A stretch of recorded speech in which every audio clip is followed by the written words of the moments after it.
नमस्कार दोस्तों, मैं शिव कुमार आप सभी का अपने यूट्यूब चैनल एसकेपी कोचिंग में स्वागत करता हूं।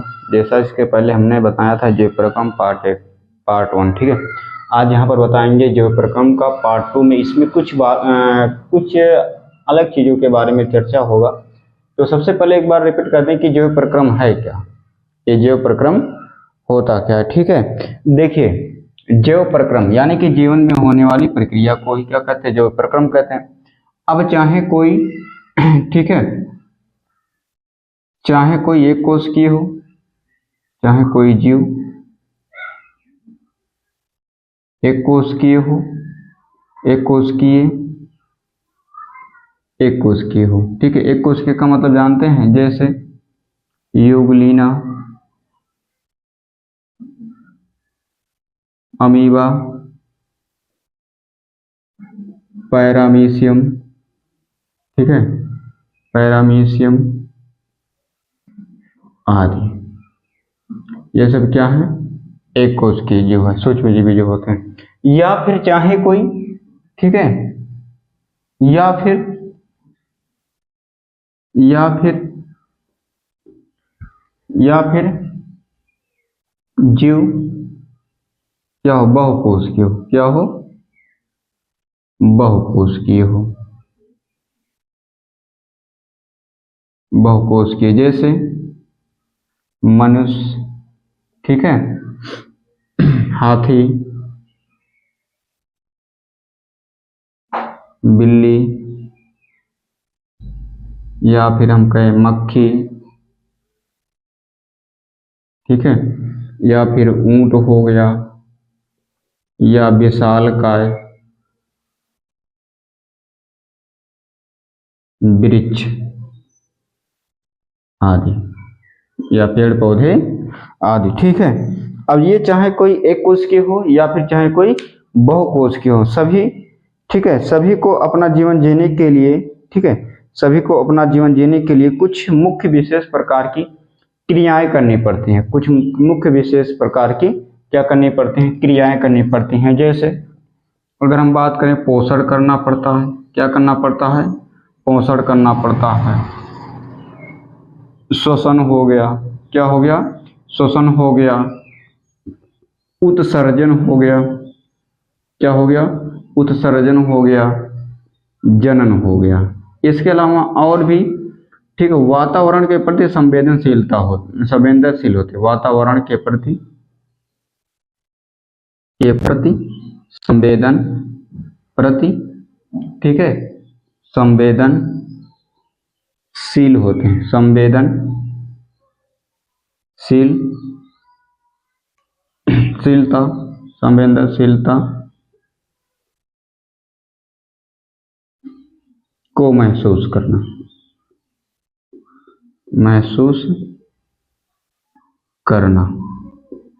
संवेदनशीलता को महसूस करना। तो ये जो सब क्रियाएं होती हैं, यही सब क्रियाएं क्या कहलाती हैं, जैव प्रक्रम कहलाती है। क्या कहलाती हैं, जैव प्रक्रम। क्योंकि देखिए, जैव का मतलब लाइफ, प्रक्रम का मतलब प्रोसेस, यानी कि लाइफ प्रोसेस, जीवन में होने वाली क्रियाओं को ही क्या कहते हैं, जैव प्रक्रम कहते हैं। लेकिन यदि चाहे मनुष्य या फिर कोई भी प्राणी, चाहे एक कोशिकीय हो या फिर बहुकोशिकीय हो, सभी को जीवित रहने के लिए अपने जीवन में एक विशेष प्रकार की प्रक्रिया करना पड़ता है, क्रिया करना पड़ता है, जिसको क्या कहते हैं, जैव प्रक्रम करते हैं। उस प्रक्रिया में पोषण करते हैं, शोषण करते हैं, उत्सर्जन करते हैं, जनन करते हैं, और वातावरण के प्रति संवेदनशील होते हैं। अगर पोषण की बात करें तो पोषण का मतलब ये हो गया कि भोजन को ग्रहण करना। पोषण का मतलब यह हो गया कि अभी अपने शरीर को पालने के लिए जो प्रक्रिया की जाती है वही क्या होता है, पोषण होता है, जैसे खाना पीना आदि, ठीक है। श्वसन, सांस लेना, ठीक है, क्या करना, सांस लेना। तो जीवन में जीवित रहने के लिए श्वसन की क्रिया करना भी बहुत जरूरी होता है। उत्सर्जन, और जैसे कहने का ये अर्थ ये है कि यदि हमने खाना खाना अगर खाएं, ठीक है, अगर हम खाना खाएं तो खाना का क्या होगा, पाचन होगा, क्या होगा, पाचन होगा। पाचन के बाद कुछ बनेगा अपशिष्ट पदार्थ, क्या बनेगा, अपशिष्ट, ठीक है, या फिर बेकार पदार्थ बनता है। क्या बनता है, बेकार पदार्थ बनता है। ठीक है, अब इन्हीं बेकार पदार्थों को क्या करते हैं, शरीर से बाहर निकालते हैं, शरीर से बाहर निकालते हैं। ठीक है, बाहर निकालना, निकालना। ठीक है, तो ये क्या हो जाता है, उत्सर्जन। जैसे खाना खाएं, खाना पीना खाएं, पाचन हुआ उसका, और उसको हमने क्या किया, शरीर से बाहर निकाल दिया, तो क्या हो गया, उत्सर्जन। अब जनन, जैसे देखिए जीवन जीने के लिए जनन भी एक बहुत ही महत्वपूर्ण भूमिका निभाती है। जैसे जैसे अब जीवन जीने में मान लीजिए कोई बच्चा है, बच्चा से क्या हुआ, युवा हुआ, युवा के बाद क्या हुआ, उसका शादी हुआ। ठीक है, शादी के बाद क्या हो गए, बच्चे हो गए। ठीक है, क्या हो गए, बच्चे हो गए। अब तो यानी कि यही प्रक्रिया बार बार चलती रहती। इस प्रक्रिया जिससे संपूर्ण जीव का लाइफ प्रोसेस पूरा, या फिर ये जो पूरा धरती पर जो जीवों का क्रमिक विकास जारी है, एक के बाद एक, एक से दो, दो से चार, या फिर तो इसी प्रकार से होता है। उसमें कौन महत्वपूर्ण भूमिका निभाता है, जनन भूमिका निभाता है। जैसे अगर बात करें हमारे दादा दादी से हमारे, ठीक है, चाचा बुआ फूफा, या फिर अन्य अन्य लोग हो गए, उनसे हम हैं, हमसे हमारे पुत्र आएंगे, फिर उनके पुत्र आएंगे, ऐसे चलते रहते। तो ये पूरा जीवन प्रोसेस ऐसे चलता रहेगा, जिससे सभी जीवों का अस्तित्व बना रहे। उसमें कौन भूमिका निभाता है, जनन भूमिका निभाता है। अच्छा, वातावरण के प्रति संवेदनशीलता को महसूस करना, जैसे ठंडी गर्मी, इन सबको महसूस करना ही ये क्या हो गया, वातावरण के प्रति संवेदनशीलता महसूस करना। ठीक है,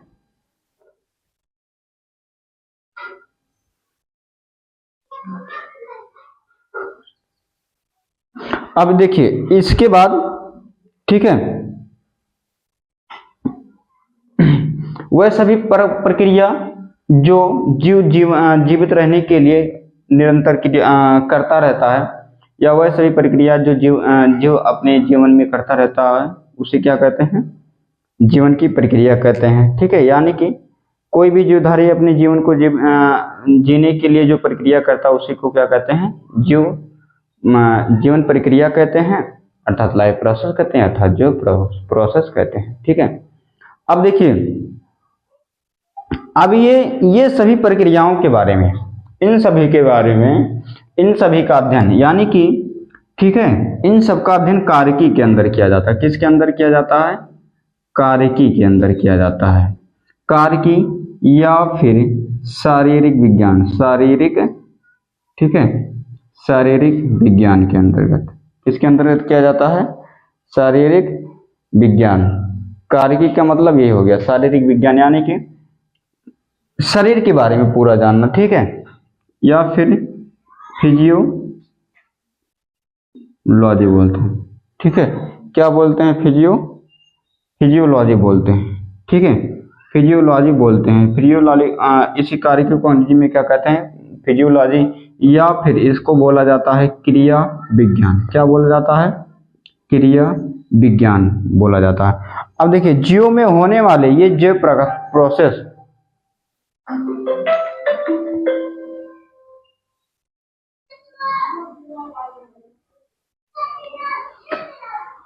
ठीक है, तो यहाँ पे देखिए प्राकृतिक में सभी जीव स्वयं को जीवित रहने के लिए, ठीक है, जीवित रखने के लिए अपने समान संतान उत्पन्न करते हैं। ठीक है, करने के लिए सभी जीवधारी के लिए आवश्यक है। ठीक है, अर्थात ऐसा कहें कि वे सभी प्रक्रिया, ठीक है, वे सभी प्रक्रियाएं जो स्वयं को जीवित रखने के लिए तथा अपने समान संतान उत्पन्न करने के लिए सभी जीवधारियों के लिए, ठीक है, आवश्यक है। तो वही क्या कहलाता है, जीवन प्रक्रिया कहलाता है। अब इसमें देखिए, अब जीवन प्रक्रिया, इसका अध्ययन कार्यकी या शारीरिक विज्ञान, या जिसको अंग्रेजी में फिजियोलॉजी बोलते हैं, ठीक है, या क्रिया विज्ञान। अब इसमें देखिए, ठीक है, अब जीव में होने वाले, अब ये जो क्रियाएं होती हैं, अब शरीर के अंदर होने वाले क्रियाओं को जैव रासायनिक क्रिया कहते हैं। अब ये जैव रासायनिक क्रिया दो प्रकार का होता है। जैव रासायनिक क्रिया कितने प्रकार का होता है, दो प्रकार का होता है। ठीक है, इसको क्या बोलते हैं, जैव रासायनिक अभिक्रिया बोलते हैं। अभिक्रिया। किसे जैव रासायनिक अभिक्रिया बोलते हैं?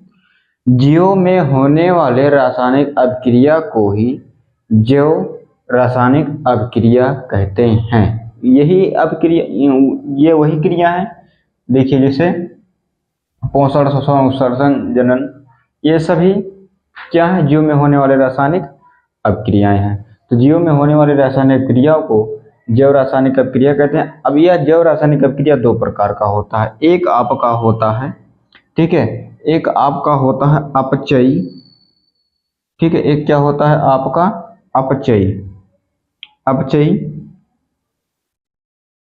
अभिक्रिया, अपचयी अभिक्रिया। अपचयी अभिक्रिया को अंग्रेजी में कैटाबोलिक रिएक्शन बोलते हैं, कैटाबोलिक रिएक्शन बोलते हैं, ठीक है। अब इसमें और एक होता है आपका उपचयी अभिक्रिया, एक होता है आपका उपचयी अभिक्रिया, जिसको अंग्रेजी में बोलते हैं मेटाबॉलिक रिएक्शन, जिसको अंग्रेजी में मेटाबॉलिक रिएक्शन बोलते हैं, ठीक है। अब इन दोनों में अंतर क्या है कि इन क्रियाओं में देखिए, अब ये जो उपापचयी, अच्छा ये दोनों अब क्रियाएं कहाँ होती हैं? शरीर के अंदर होती हैं। कहाँ होती हैं? शरीर के अंदर होती हैं। जैव रासायनिक क्रिया और जैव रासायनिक क्रिया दो प्रकार का, अपचयी और उपचयी, यानी कि कैटाबोलिक और मेटाबॉलिक रिएक्शंस होते हैं, ठीक है। अब इसमें देखिए, इसमें ये होता है इस अभिक्रिया में, ठीक है, अगर हम बात करें इस अभिक्रिया में,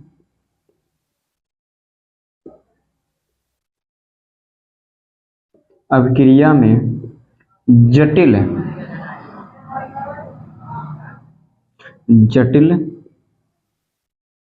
कार्बनिक अणु, ठीक है, कार्बनिक अणु सरल अणुओं में, ठीक है, सरल कार्बनिक अणुओं में टूटता है। किसमें? सरल कार्बनिक अणुओं में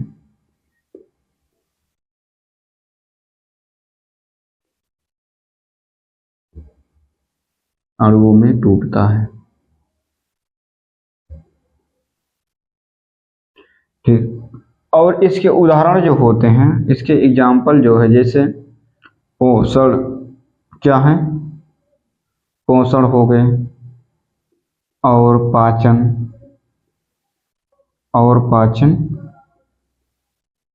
आदि, ठीक है। ये इसके अपचयी अभिक्रिया के उदाहरण है। अब देखिए जटिल कार्बन, अब यहाँ पर दो कुछ समस्याएं ये उत्पन्न हो सकती है कि जटिल कार्बनिक अणु क्या है, ठीक है, और सरल कार्बनिक अणु, ठीक है। सरल कार्बन, जटिल कार्बनिक अणु बता दें, जैसे जटिल कार्बनिक अणु का एग्जाम्पल अगर हम बता दें, जटिल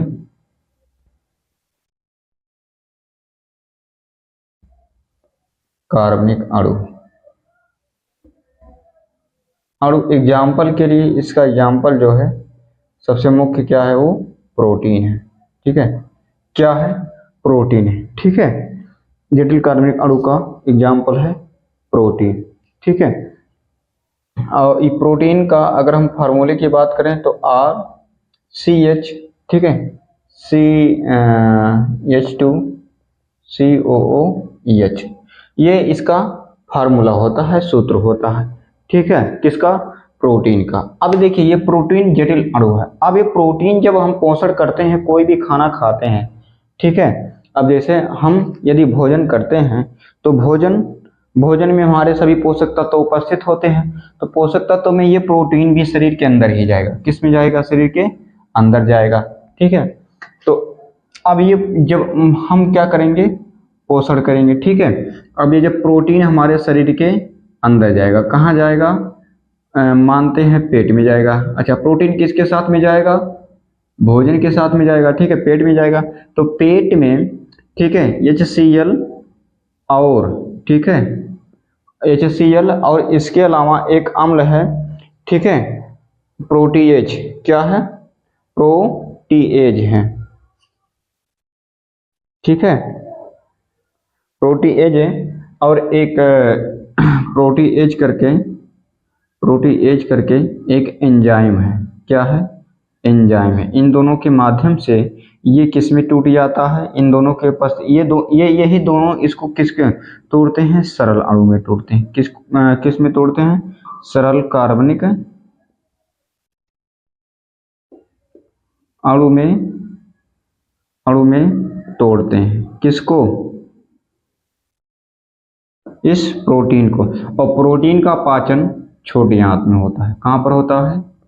छोटी आंत में होता है, प्रोटीन का पाचन होता है। ठीक है, और तब प्रोटीन जब छोटे छोटे अणुओं में टूटता है तो हमारे कोशिकाओं तक पहुंच जाता है।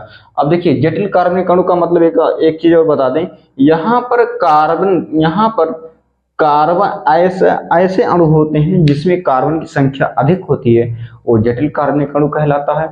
और ठीक है, ऐसा पदार्थ जिसमें कार्बन की मात्रा अधिक हो जटिल कार्बनिक अणु हो सकता कहलाता है। अब इसके साथ आपका ऑक्सीजन, हाइड्रोजन या फिर नाइट्रोजन, सल्फर आदि भी हो सकते हैं।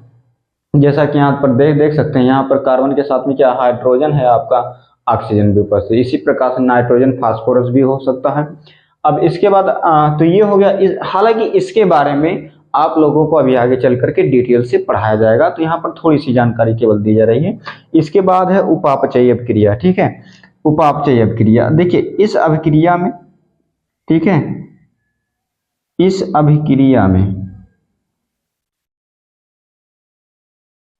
अभिक्रिया में जो सरल कार्बनिक अणु होते हैं, इस अभिक्रिया में जो सरल कार्बनिक अणु होते हैं, ठीक है, उनका, ठीक है, इस अभिक्रिया में सरल कार्बनिक अणुओं का, ठीक है, इस अभिक्रिया में सरल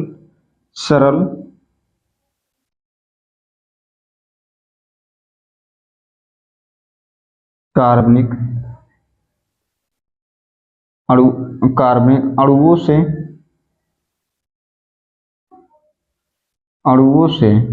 ठीक है, सरल कार्बनिक अणुओं से, ठीक है, किसका? जटिल कार्बनिक से जटिल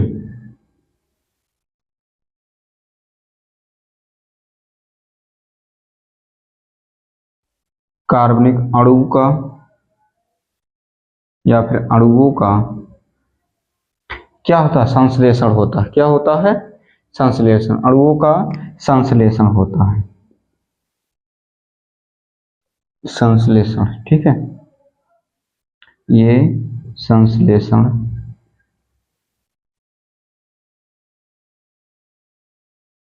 होता है। संश्लेषण होता है।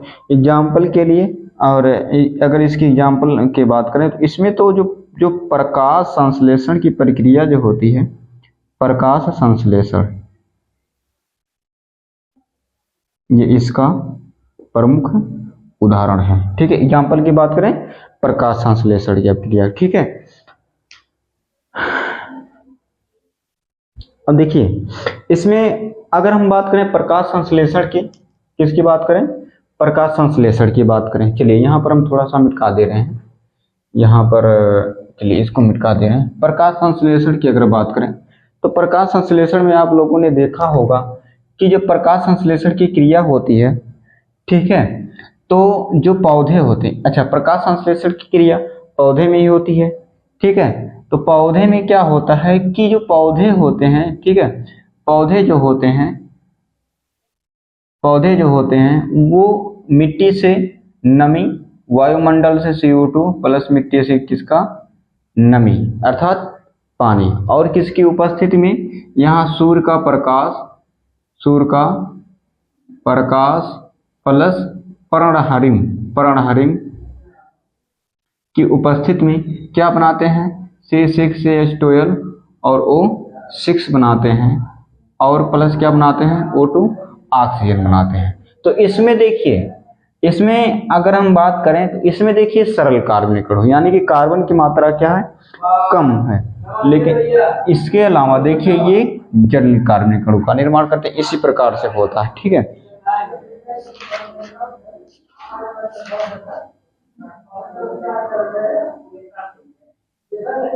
ठीक है, इसी प्रकार से होता है।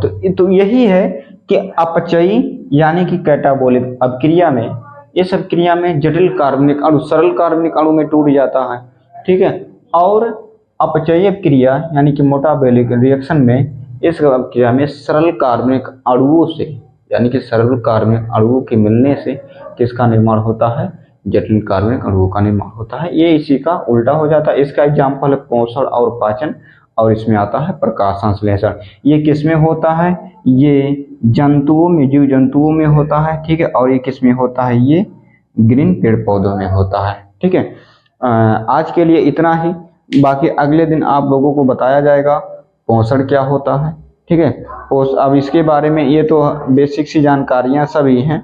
अब इस आगे के में बताया जाएगा पोषण, ठीक है, जिसको अंग्रेजी में बोलते हैं न्यूट्रिशन, न्यूट्रिशन की आवश्यकता, ठीक है, पोषक पदार्थ एवं उनका वर्गीकरण तक, ठीक है। यहाँ तक बताने का प्रयास किया जाएगा। यदि हमारे चैनल पे आप लोग नए हैं तो चैनल को सब्सक्राइब करें, लाइक करें, और वीडियो पसंद आया तो अपने मित्रों को भी शेयर करें, जिससे ये जानकारी उनको भी प्राप्त हो।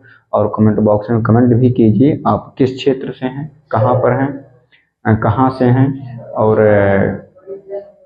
आपको जिस प्रकार से वीडियो चाहिए आप कमेंट करके बताइए। अगर हमारे लिए हो सकेगा तो हम उस पर नई वीडियो लेकर आते रहेंगे, ठीक है। ये है कक्षा 10, ठीक है। ये आपका था कक्षा 10 विज्ञान, जीव विज्ञान पार्ट 2 था। पार्ट 3 में देखेंगे पोषण, पोषण की आवश्यकता और पोषक का वर्गीकरण, ठीक है। तो मिलते हैं नेक्स्ट वीडियो में, तब तक के लिए नमस्कार, जय हिंद।